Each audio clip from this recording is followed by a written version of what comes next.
Alright, so I'm building a custom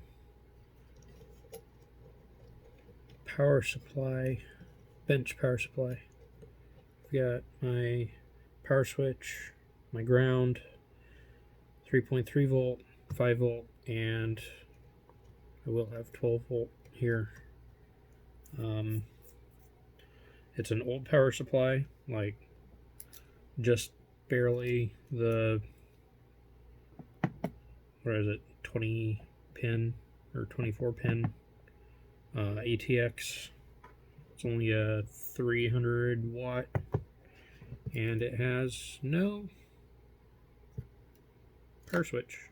It has a power indicator, but so I had to actually give it a power button.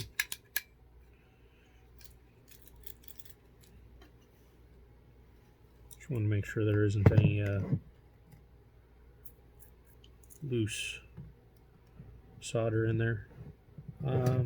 Yeah, I left the SATA power connectors on there because never know, I might want to power something like that.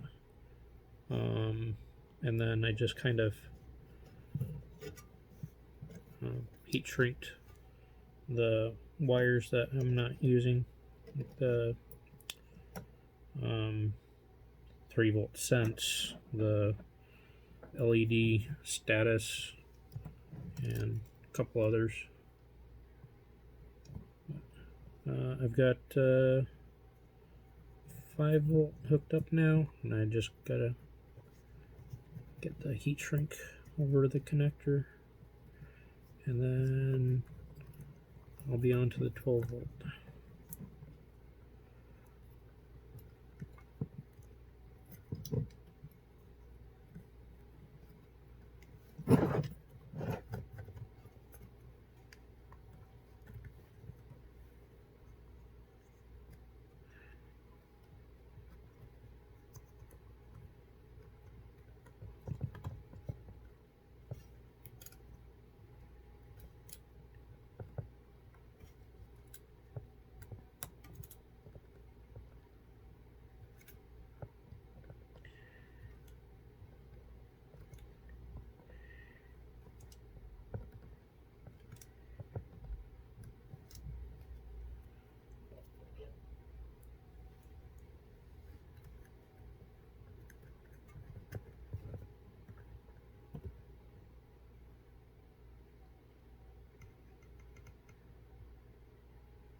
And just so any critics know, soldering is not something I do often, so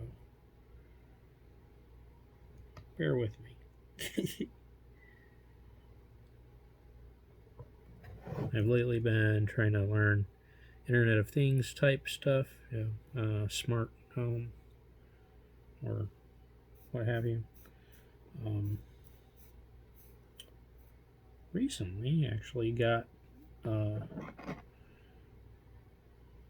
some 8266 or ESP32 or Node MCU, whatever you want to call them. And those are pretty cool, but I'm having a little bit of trouble getting them programmed because I want to program them with,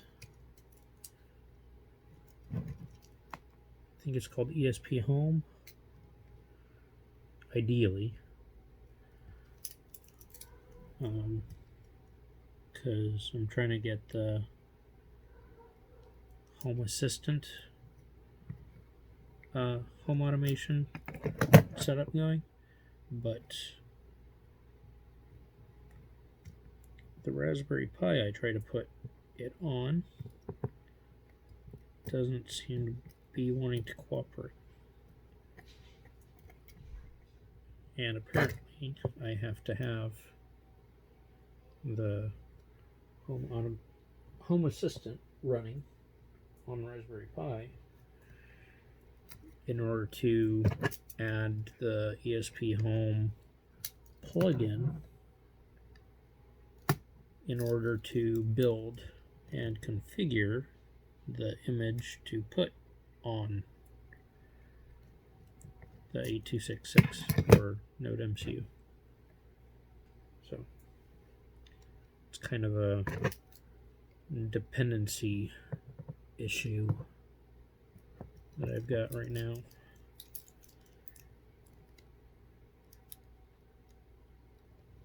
But this might help because I'll have a reliable 5-volt power supply that's not dependent on the USB port coming out of my computer that I can use to power things, and a reliable 3.3, so I could use that to power my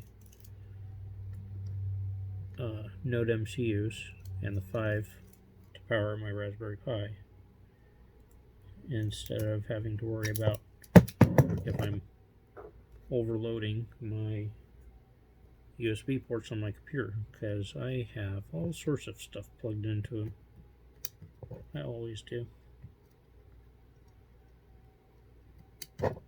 Even though I have powered USB hubs, I imagine it still takes a toll on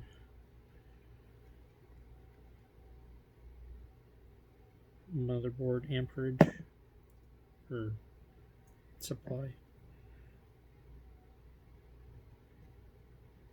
So here I just use a little bit of this solder paste on the wires so I can tin them.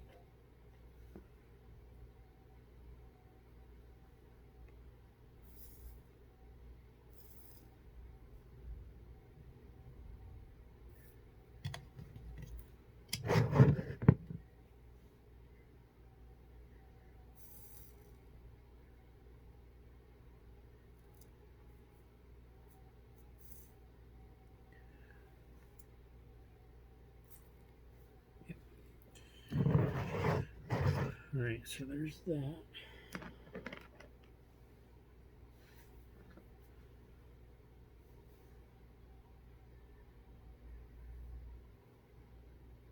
Get a little bit on the pin. Then put a little solder on the pin.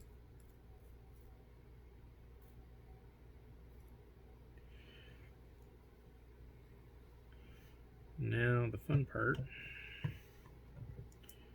lining everything up so it can go together.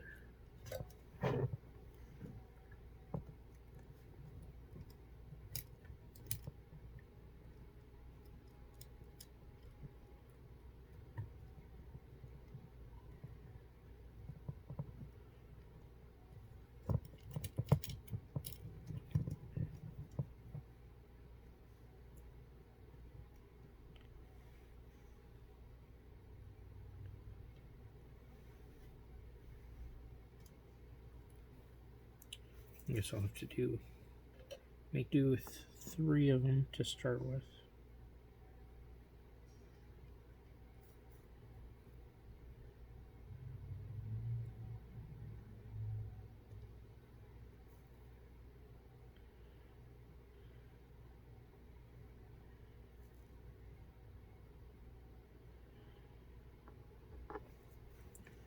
Alright.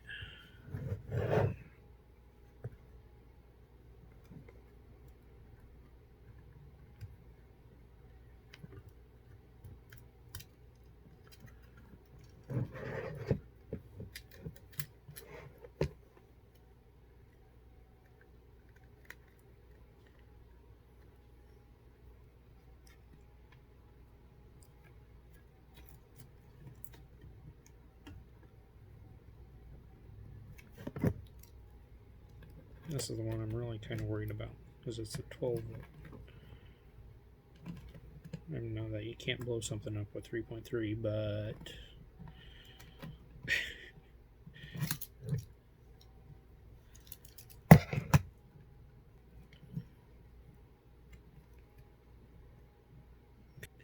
it did provide power too, apparently.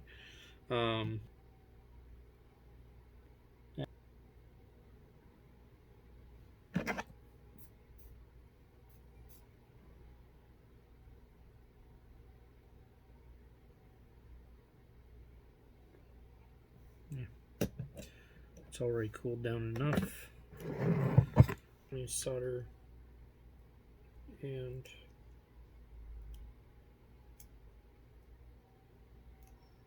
rubber or plastic don't actually stick very well to each other.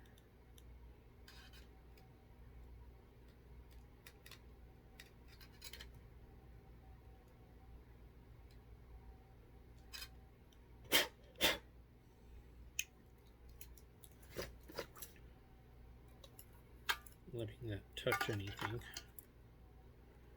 I do, however, plan on probably using it in the future, so I'm just going to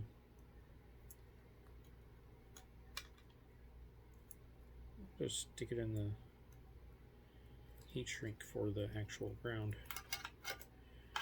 Alright.